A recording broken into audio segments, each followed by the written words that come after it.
actually stay in one place for more than 5 days. And the only one time we stayed on a holiday for a very long time, it was when my sister was here and we went to Greece. But even then, we went like to 3 different islands. We went to Athens, we went to Mykonos, and we went to Santorini. So we stayed there like for 12 days, but that was about it. Any other holiday, it was like 3 days, 4 days maximum. So we just cool like that. We just like it like that. So I said, okay. I didn't ask much. And then I went to, I asked at work, I put for my holiday, and yeah. So around like end of May, and we was talking, and I didn't know actually like what to pack, what to get, and I was getting like, I'm panicking because we all like, oh, what am I gonna wear? I need to pack, I need to get this, I need to get that. But yeah, so one night we was talking, and I told my partner, like, my sister wanted to come in, she wanted to come around November, but she changed her mind because it wasn't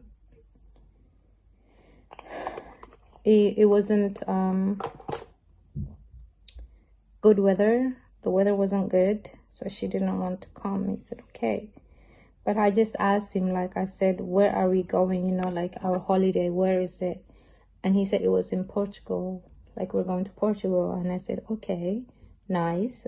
I haven't been to Portugal, and everyone talks about Portugal being nice and hot weather, and I said okay. And then that gave me like an idea of what to pack. Still, like me, I'm thinking we're going for a like normal holiday, like we go to normally.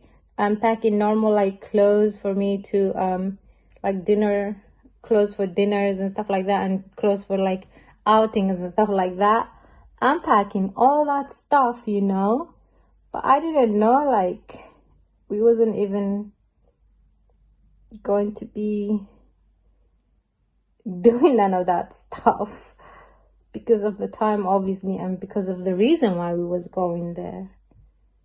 So here I am, excited, like, waiting for my holiday. Oops.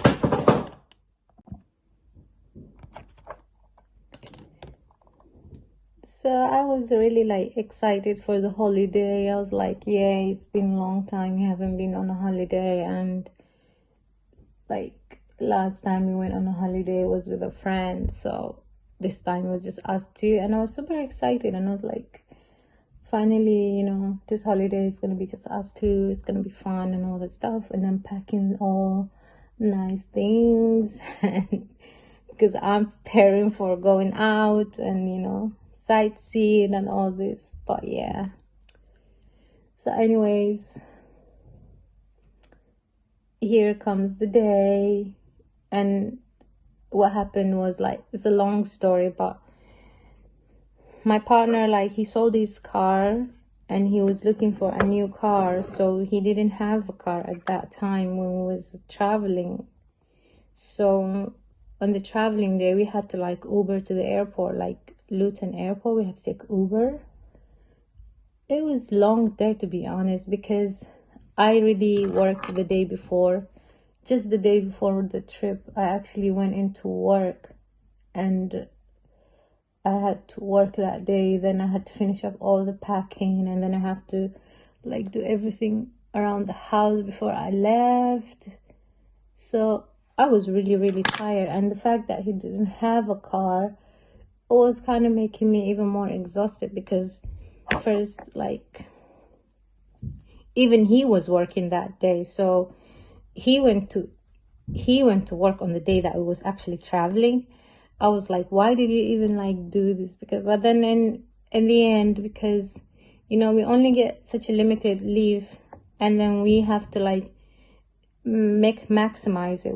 We have to like make the most out of it before we lose it all. Like, we can't unnecessarily spend our holidays, you know, because the fact that we like to travel a lot, it just takes up all of our holiday, and then we can't just waste it.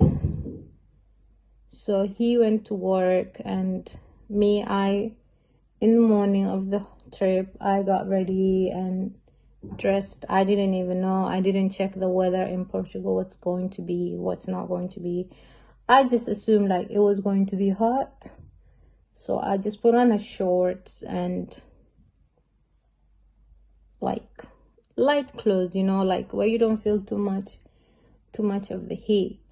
So then I went to meet him up somewhere near his work. So we took we was initially going to take the train to go to Luton Airport, but we thought like, you know, let's just save some energy, because the flight is like 3 hours to Portugal. So it's like, let's just save some energy and let's just take, you know, Uber. But because he was at work that day and I had to meet him up, you know, somewhere near his work, so then we took the Uber there. And when we get to the airport, it was really packed. The airport was really packed, and I was thinking like, why is the airport so packed? Like, not obviously for whatever reason, like it's summertime, you know, people traveling and all, but I still was like, okay, why is this airport so packed? But that was nothing compared to how airport was packed in whatchamacallit, in Portugal. Like, I was like, oh my god. Like, and then okay, on the airplane, like I was seeing, I mean, I'm not offense to anyone, but everything, but like it was mostly our people, like so many African people on the plane. I mean, I'm thinking like, what is going on? Like, I was, to be honest, I'm not trying to be racist or anything, but like I was just shocked, like and the flight was fully packed. Like there was not one empty seat, not a single empty seat. It was totally like packed. I was like, oh my god, because I've never seen a flight so packed like that. We travel a lot, we go about everywhere, but I haven't seen such a packed airplane. Oops, and I forgot to put my primer. Oh well, not needed anyways. Not all the time, because I already prepared my face, put all the creams and stuff and the serum. So the flight was, you know, it was packed, and still some people, like, people were late. We was worried. We went to like, even you know, us, like, we booked a fast track at last minute because we didn't want to get stuck in the check-in, because we didn't even know how packed the airport was going to be. And it was like